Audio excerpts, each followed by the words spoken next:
nice contrasting weather today. It's better to have the sun out like this. And what did I read today?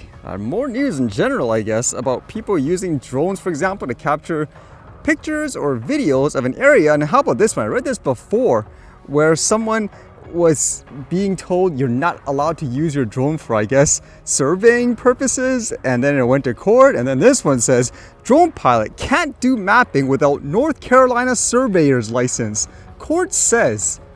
It almost makes me wonder, what do you consider as, quote, surveying? For example, if someone like me flies around just to capture what it looks like in the area, do you consider that surveying, for example?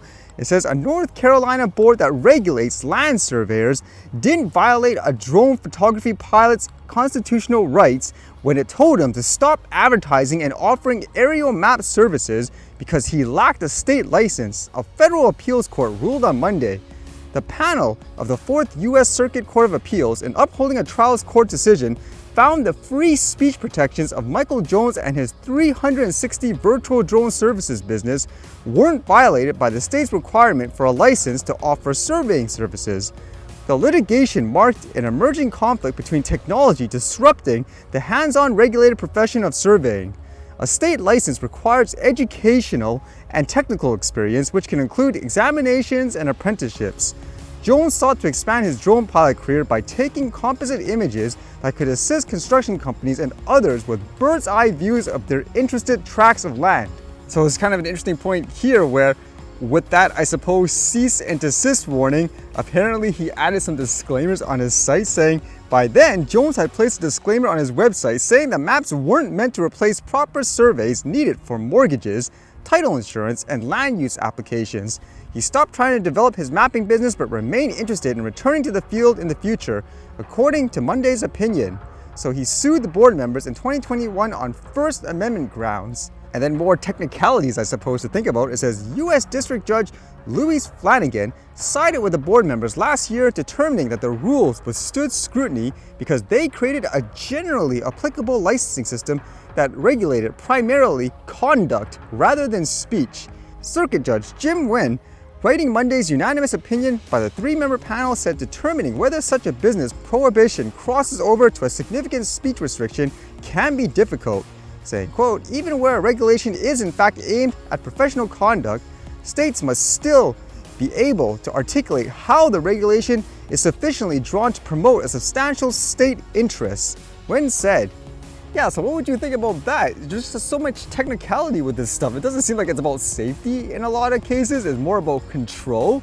People wanting to maintain, I guess, their professional network, their business, and this is a threat to it. So in that case, you have to go after them. That's what it feels more like anyways. An example here, actually, since it deals with legal issues, let's pretend somebody couldn't afford a lawyer or something like that, and some average individual decided to give them, quote, legal advice.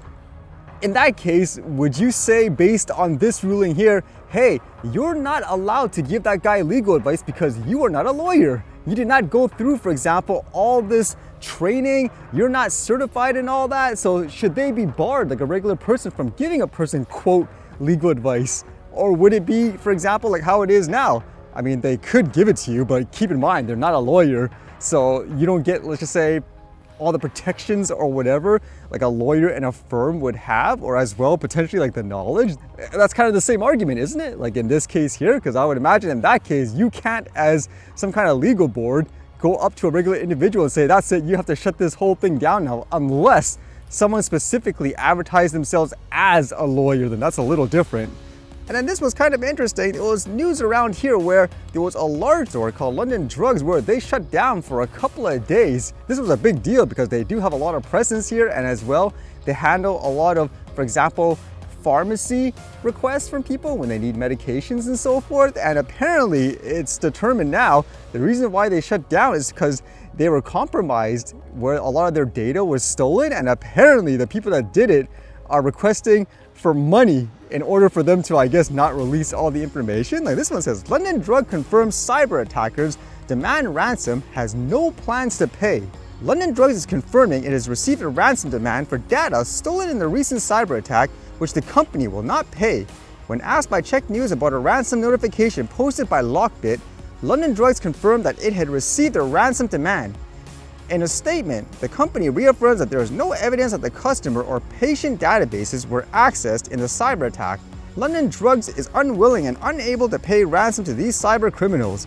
We acknowledge these criminals may leak stolen London Drugs corporate files, some of which may contain employee information on the dark web, the company said in a statement. So apparently what they're doing is they're offering them things, for example, like 2 years of credit monitoring and all that.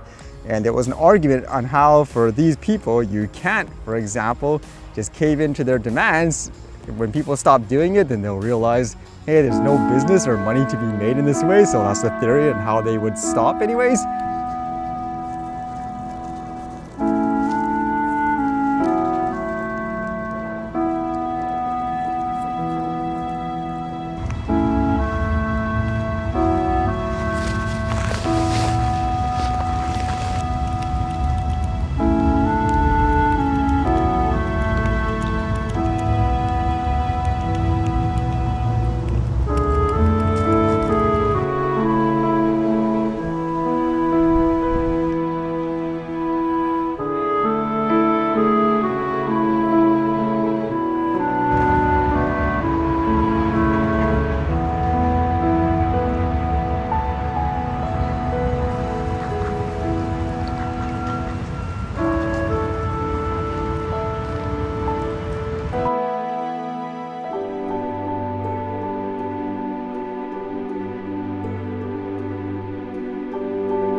All right, see you guys later.